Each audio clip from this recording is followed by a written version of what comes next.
Can a love story like really force us to rethink what romance even is? Push those boundaries, where devotion starts to feel a bit like, well, obsession. Today, we're diving headfirst into the This Man trilogy by Jodi Ellen Malpas. This isn't just some series that sold millions. It really challenged readers, made them grapple with some pretty uncomfortable truths about intense attraction and, yeah, control. Absolutely. And our mission here really is to unpack how this saga walks that incredibly fine line between, say, passionate love and outright possessiveness. We want to explore what it actually takes to fight for a connection when, honestly, everything seems stacked against it. The sources we've looked at, they give a really full picture of this. Captivating, often turbulent, and, let's be honest, seriously intoxicating modern romance. Right, and at the center, you've got these two unforgettable characters. First, there's Ava O'Shea. She's young, ambitious, an interior designer stepping into something way bigger than she expected. And then Jesse Ward. Our sources paint him as, wealthy, mysterious, carrying some deep flaws, secrets, and this almost primal need for control. Their first meeting, it isn't just a hello, it's more like an explosion. Exactly. It just spirals instantly into this storm of desire, conflict, and this raw vulnerability. It really leaves you questioning everything you thought you knew about love stories. Okay, so let's get into it. The story kicks off with Ava taking on a design job, right? She goes to the secluded, very fancy estate out in the countryside called the Manor. She's expecting, a tough project, maybe a tricky client. But what she finds is Jesse Ward. And from moment one, he just dominates the room. He does. He's incredibly handsome, has this palpable power about him. Confidence, that's maybe even arrogance. But underneath that, there's something else, something volatile, almost dangerous.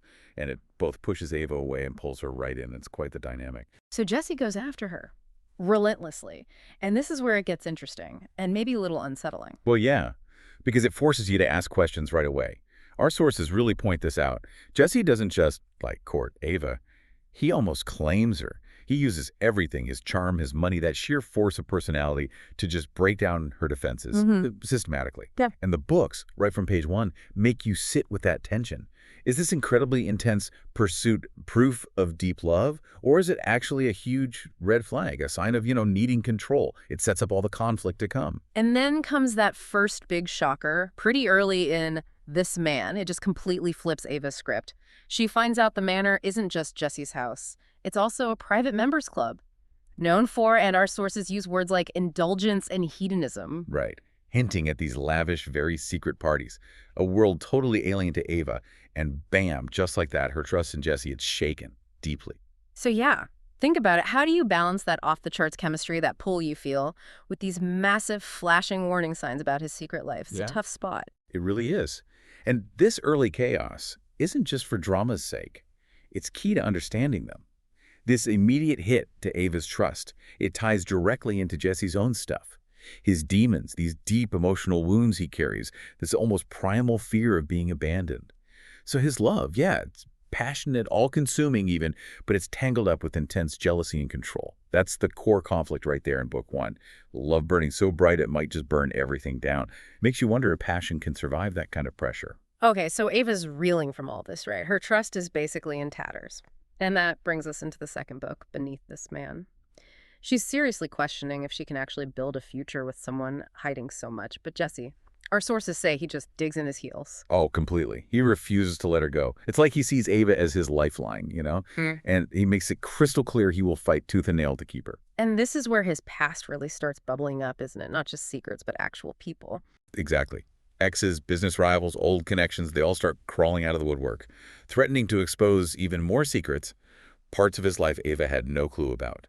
And every new piece of information, every confrontation, it just hammers away at their already shaky relationship. It creates this really intense cycle. Passion, then a fight, then making up, over and over. It's relentless. It is. But what's interesting, I think, is how all this external pressure actually forces Ava's hand. She has to confront Jesse's controlling side directly. She's pushed to demand answers, demand clarity. It basically forces him to lay more of his cards on the table, you see. And that control, it shows up in lots of ways, doesn't it? It's not just, I want you near me. No.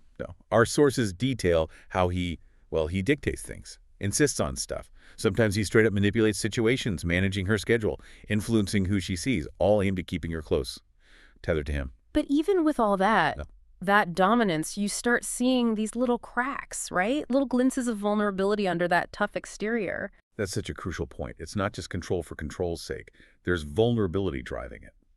His obsession with Ava, which looks like arrogance a lot of the time, it's actually, well, it seems born from fear. This deep gut-level terror of losing the one person who's truly seen him.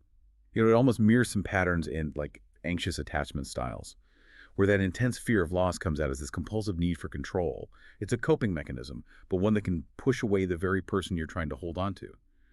By the end of Beneath This Man, Ava starts to shift her perspective.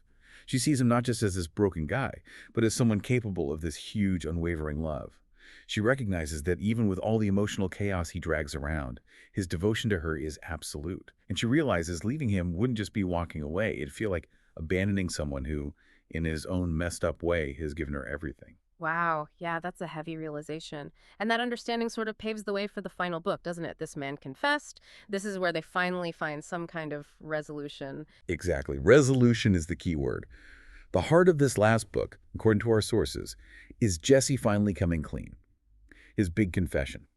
It's painful, yeah, but also incredibly liberating.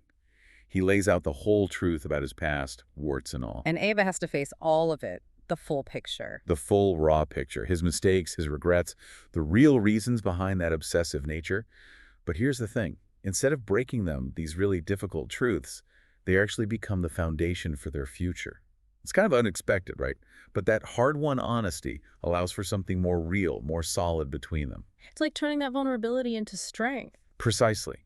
And we really see a transformation happen. Ava doesn't just tolerate Jesse's flaws, she actively embraces them. She chooses to accept the darkness along with the light.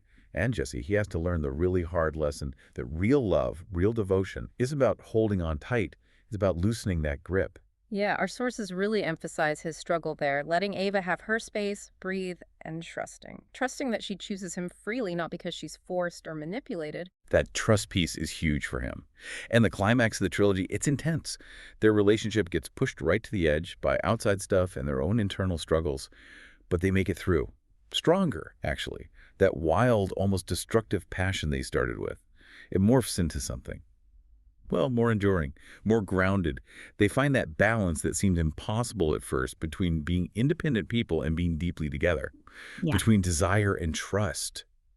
It's a really powerful look at what it takes for love to actually heal and last. Even for people carrying a lot of baggage, it brings them to a place of, real peace. So when you step back and look at the whole trilogy, yeah, it's definitely not just a simple romance, is it? Not at all. It's a really deep dive into how complex relationships can be. Pushes boundaries, makes you question what you expect from a love story, maybe even question your own ideas about devotion.